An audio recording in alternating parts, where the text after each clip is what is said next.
Maybe a little. Maybe a little. No. Hey I guys, love it. I don't mean to be that person, but we're just trying to get to the other speakers Absolutely, because we are in absolutely. a time limit. Yeah, I do sorry. really quickly, just since Brian has been waiting with his question in the chat, Yeah. I want that one to get answered. So I'm just gonna, this will be the last question. So Brian asked, what is your favorite thing about your life currently besides speaking with others? And then we're gonna move along. Being able to wake up every day happy. Yeah, for sure. Good answer. Thank you so much, Trey. Oh, hey Trey, because you had me over here. I'm like, oh, he's going on a speed. But it is Trey, so I was like, yeah, he's gonna talk. He's gonna talk. All right, so that's one thing Trey gonna do. He gonna talk. All right, so next person. All right, so our next speaker, she is someone that was really inspirational for me and my story. And so I'm very honored that she is here tonight and taking the time. She's been inspirational in my healing journey from my own relationship. So Abby is a writer, a content creator, and a candidate for a master's in clinical mental health counseling. Her main focus, both in writing and in content creation, has been on healing, empowerment, and authenticity. She advocates for nourishing your inner child as a way to build us up as adults. Abby is currently on the year of dating herself, reinvesting in herself after leaving an abusive relationship, and realizing that she needed to do more than just swear off of dating. So I give the floor to you, Abby. Thank you so much. And I'm going to join in the trio of people who are going to be like fighting back the tears, because that was a really just a wonderful lead in. Thank you. So yeah, hi guys. As you can imagine, I'm going to be talking a little bit about that year of dating yourself, which I am currently in the 11th out of those 12 months. So starting all the way at the beginning, my mental health journey has been happening for almost a decade now. This has been a really important thing for me to, work with the traumas that have happened in my past and heal and find that inner love and build myself up. And I really was proud of all that work that I was doing.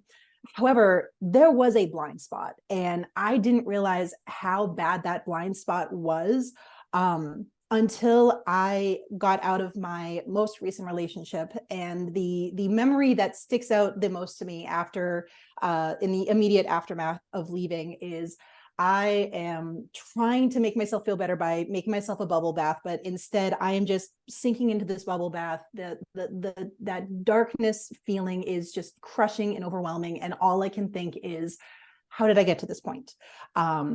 And not just in terms of that exact moment, but just all I could do was take stock of what my dating life had been over the last few years. How did I get here? I was now this was my 5th relationship in a row that was an absolute nightmare. And each of those relationships, one was worse than the other until that 5th one was downright abusive.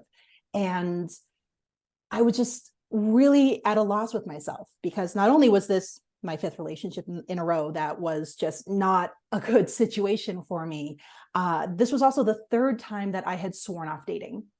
3rd time I had sworn off dating, and then like clockwork, I had somebody would slide into my DMs, and then all of a sudden, oh, this is my forever person. This is my forever love. It's going to be worth breaking my vow for this person, which, spoiler alert, that definitely didn't happen. And I'm just had no choice but to really sit with that and sit with these patterns that I had. And I had a moment where I realized I hadn't been single for more than a month or two since I was 19. Now, mind you, I'm 37. So we're talking almost like 20 years of being in a relationship, just hopping from one to the next, to the next, to the next. And so I realized that I truly needed to do something that was away from these relationships, so I would stop repeating these patterns. But I didn't know what that was going to actually entail. I knew that I was going to need something, but that was just an abstract idea. And then, you know, the powers that be have an interesting way of kind of nudging you into the right place, because within a month or two, one of my friends reaches out to me and says, hey, me and this other friend, we're going to do this trip to Bryce Canyon and Zion National Park. You know, the Airbnb that we're renting has kind of a sofa bed. You know, if it's possible, if you can afford the plane ticket, come and meet us. And I did something I've never done before. I impulsively bought a ticket out to Utah so I could meet them. And this trip, which happened over, you know, the days leading up to New Year's Eve and into New Year's Day, that alone was an amazing experience. But there was one moment on New Year's Eve, I couldn't have made the timing better if I tried. We are driving back from Zion National Park. I'm, you know, one of the passengers, and obviously I'm going to start scrolling on my phone because it's just what we do. And I see that there's an email from one of my favorite bands, and they're going to be more or less in my town in April of that following year. So of course I'm doing what the marketers want me to do. I'm clicking on the link, and I see that the show is almost sold out. There is one seat here, one seat here, one seat here. And I'm like, well, that's a bust. But that only lasted for a couple of seconds before I went, wait a minute, why am I looking for 2 or more seats? When was the last time I ever went to a concert by myself? When have I ever gone to a concert by myself? When have I done anything by myself? I've always had someone with me, and usually a romantic partner. And so once again, on impulse, I buy one of those tickets and I feel something kind of click into place. I realized that all those times that I had been swearing off dating, I was doing that as a reaction against the hurt and kind of hoping that something would take away that hurt. Here I am swearing off dating to protect myself from that hurt. Oh, but here's this guy who just came around, and he's going to protect me from that hurt because he's going to be my new love. New love's going to replace this old pain. I needed to do more than just swear off dating. And that's when I decided, you know what, this year that we are literally hours away from, 2023, we're going to devote this year to dating ourselves, to investing in myself the way that I have invested in partners. All those times that I would just drain myself dry for those romantic partners. Now we're going to take all that energy and we're going to pour it into me. And I didn't know at first exactly what I was going to entail. I started making a list in my notes app. It was super scattered. It was all over the place. But slowly but surely, I watched it start to take shape. And by the time that concert came around in April, it had already taken on a life of its own that I could have never expected. And this year of dating myself has been exceptionally empowering. I've been able to kind of step outside of my comfort zone. I've been able to really get to explore and have adventures and just get to learn more about myself. But it hasn't always been easy. One of the things that I realized that I was doing in all of this relationship hopping is I was running from my pain, and I didn't realize just how much I was until I stopped running and it all got to catch up with me. And now here I am. I'm healing from the abusive relationship that I was in, but now I'm also healing from those 4 other guys who came before. And I'm also trying to grapple with some additional stuff from all these other things that I thought I had been processing and healing from with my therapist, but it was very clear that I was using romantic love as a distraction. And now here's all of those things, now that I'm distraction free, just landing right in front of me. And that was a lot. I'll be the very first to admit that was a lot, but I was also really happy that I was able to be able to take that time and sit with those emotions and give those feelings time to breathe so I could finally move on from it. You know, I truly believe that moving on from feelings before they've finished processing, we're not actually moving on. We're just repressing them. And just like what happened with me, they're going to pop back up and whenever they get the chance to. So this was their chance to pop back up, and for me to actually finally start processing those things. So yeah, as I mentioned, I'm in basically month 11 of that year of dating myself. I'm now that it's November, I am truly in awe of what this has been able to be for me. I have learned that I am stronger, I am more capable than I ever gave myself credit for. I got a chance to really see what it feels like to deliberately invest in yourself. I'll talk a lot about how this is not just, oh, I got myself some coffee. There's a deliberateness in this, the world of difference between, I got to run by, Dunkin' Donuts, get my coffee for the morning, versus I'm going to take myself to coffee. I'm going to just give myself time to appreciate my own company, and not try to fill up that void by somebody else's company. And one of the things that I really noticed is that when you step outside of your comfort zone, you have given yourself space to expand. In some ways, our spirit's not unlike a goldfish. It's going to grow according to the container it's in. And that ability to step outside of my comfort zone was a way for me to essentially give this metaphorical goldfish a bigger tank. So I want to end it on this lovely story that happened about 3 or 4 weeks ago, and it's actually more or less related to my picture from the slide. Now, that picture I took on top of Mount Katahdin. Now, if we're not from New England, or if we're not, gigantic hiking fanatics, Katahdin is one of the tallest mountains east of the Mississippi. It is also the north terminal for the Appalachian Trail. So if somebody is doing the Appalachian Trail south to north, the top of Mount Katahdin will be the end of their journey. So I got to be at the top when a few of those through hikers, those Appalachian Trail hikers, were finishing their journey. And then again, the universe has this amazing way of just kind of nudging the people into your life that are destined to be in your life. As I was driving out, I actually saw one of those hikers by the gate. She and I locked eyes. She immediately came over and she said, "Hey, the hostel that was supposed to pick me and my friend up just left us stranded. Is there any way that you could drive us to the hostel that's in town?" And more than happy to. And so as we're driving out of Baxter State Park, which is where Mount Katahdin is, and to that hostel, the two hikers are just kind of chatting amongst themselves. And that hiker's friend asked, "Hey, what are you going to do now after now that you've finished the Appalachian Trail?" And that first hiker, she goes, "Well, I'm going to move to Florida. I have no real plan, but let's see what happens." And that second hiker said, "Well, after what you just did, what's moving down to Florida?"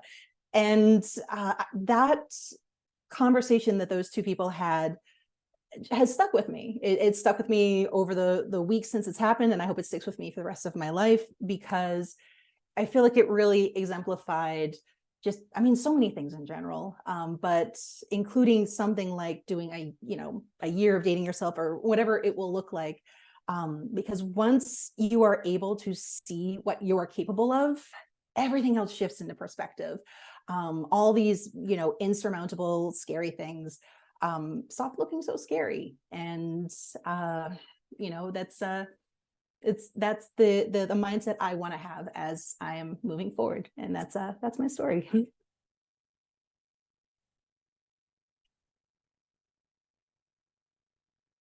Thank you so much, Abby. That was a great story. Honestly, this is my first time hearing this, so thank you so much for sharing. I know everyone has a lot of questions, so if you could raise your hand or put it in the chat.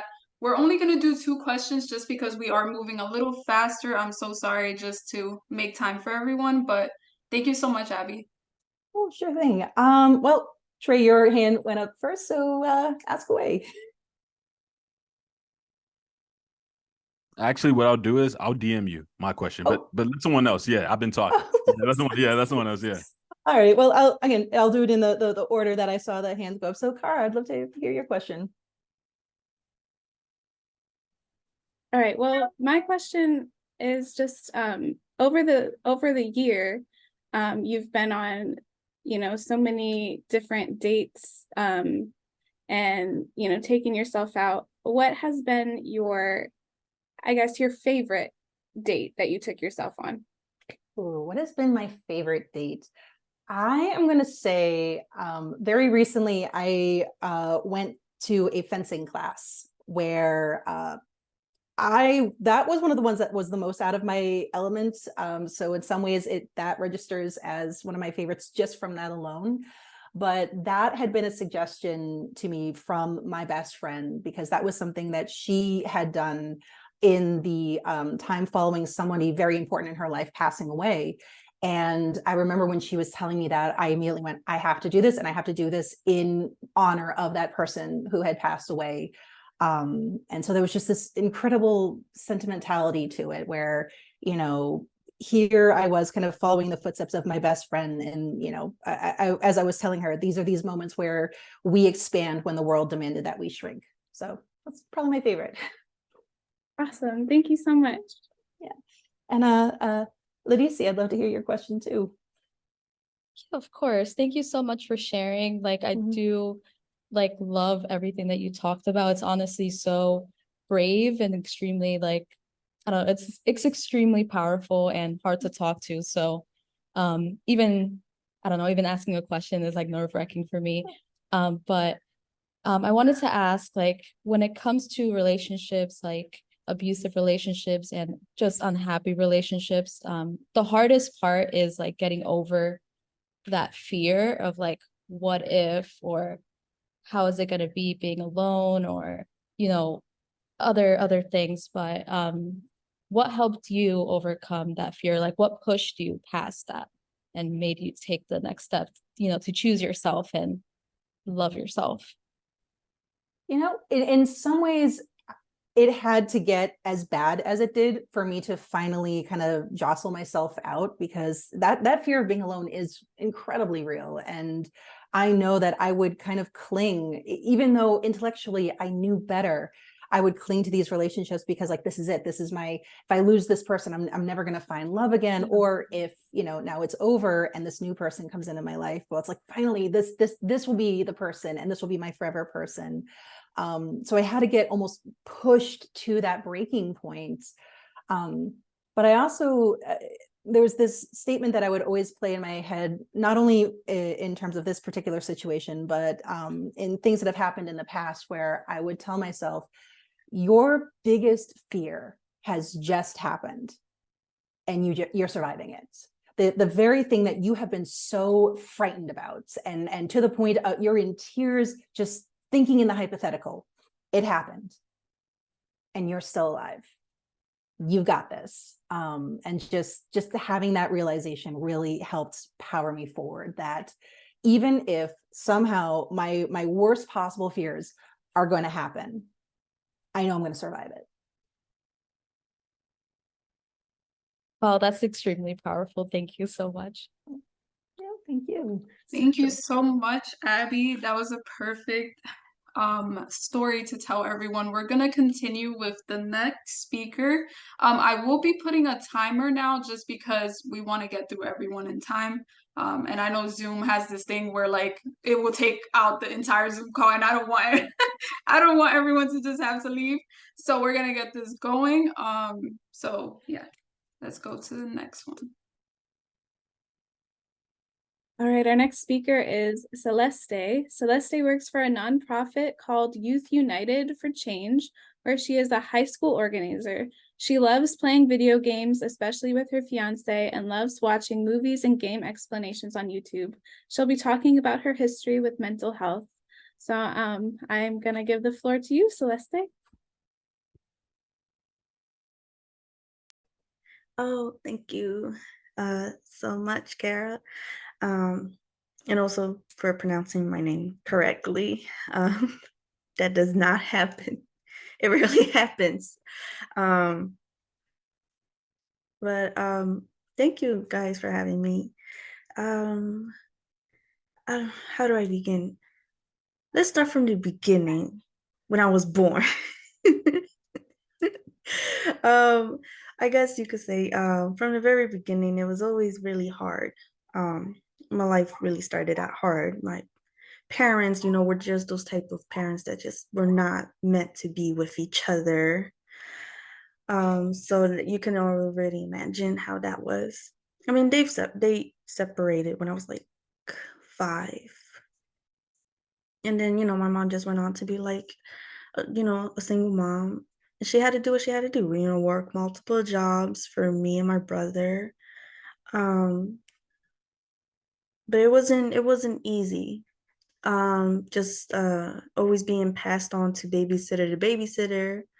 And to be honest, that's kind of, I guess that's kind of like where things were kind of just like, I started noticing things were not good, especially because, not every adult is always like kind or like good with children, but my mom didn't know and I didn't say anything because what would I know? I ain't know anything till as you get older and you're like, oh, people are not supposed to do these types like of things to children and stuff like that. So it was, but I guess then that was all in like Maryland that I moved. And being in Philly was pretty, moving to Philly when I was 10 was pretty hard on me. Especially because it was a whole like culture shock from being in like the suburbs of Maryland. Where there is a big Central Mexican, like Central American Mexican population, and then moving to Philly, things were different. And of course, sadly, I was like being picked on because I was different.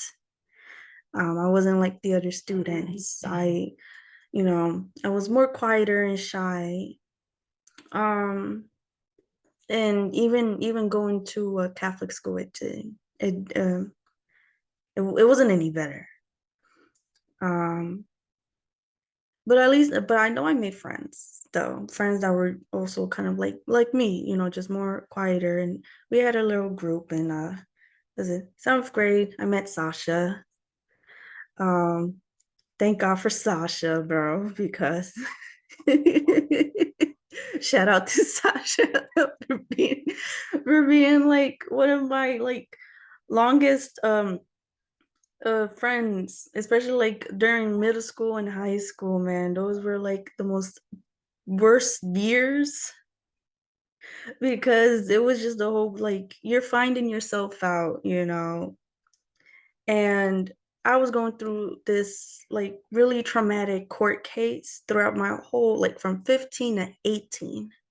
That's how long it takes. It's for someone that's like taking advantage of the justice systems. That's how long it takes for you to really get justice. Because a lot of people, the person who I took to court with, they kept prolonging the case. And so it should have never like and that's like my beef with the justice system, because there's no reason why there's a large amount of evidence to put this person in prison. And the lawyer said, well, his lawyer said he was going to prison. So it was either he go to prison or he escapes the country. And that's what he did. He escaped the country. Now he's a fugitive in Costa Rica, my home country. And so that was like when I was 18. I am 23 now, still no trace. Well, not that I say there's no trace. We know where he's at. We know where he be at, but what can we do? That's a whole different system, judicial system in Costa Rica than here. So I went through so many I went through so many therapists, people that were not really qualified for my type of like condition. I'm diagnosed with PTSD, depression, major depressive disorder, which is kind of different than regular depression because it means that I have been depressed for more than 2 years straight. PTSD from obviously childhood abuse. And so it's a struggle still to this day because I'm still going through trials that are like really, they're like setting me back, but then I have to remember if I came this far, I can still continue. I didn't think I was going to make it through my teenage years. I didn't think that I was going to live past 18. I didn't actually want to live past 18 because I didn't think that I was like, I can't be a functional person of society with this type of like mental conditions. But then at 18, I found out I was pregnant, and then I kept my baby. And he was really what kind of made it worth it. Sadly, though, he is being withheld from me from his father. Father and his, like that wicked grandmother. I would say like the wicked stepmom, but she's just a wicked bitch in general. So, um, so that's kind of what's going on. That I have to go to court in like December to kind of expedite it to see like custody and all that. So I haven't seen my son since August. He is being withheld, whether they want to deny it or not. He is being withheld from me. And it makes it extra hard because your one reason to live is not with you. So it's just kind of like, what's the point? But I'm in college. I work. I help other youth. So it's still like I have too much going on right now to just let them win. Because if I were to die, they would be stuck with my child. And I'll be damned if I'll have those bum ass people raise my kid, have other people that didn't almost die throughout pregnancy like I did, trying to take the credit. So that's just this is just like my message to keep going, because even if you went through past storms that seemed impossible, you could get through this storm.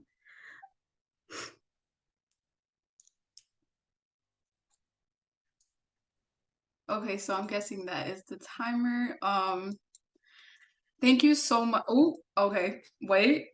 Okay, there we go. Thank you so much, Celeste. I love you, literally. I love you so much. And I've seen you going through what you went through. I was there throughout the entire journey, and you already know you always have my support since day one. And for anyone here who has any questions for her, you guys can ask it in the chat. You guys can raise your hand. I will have a timer so then we can proceed with the next.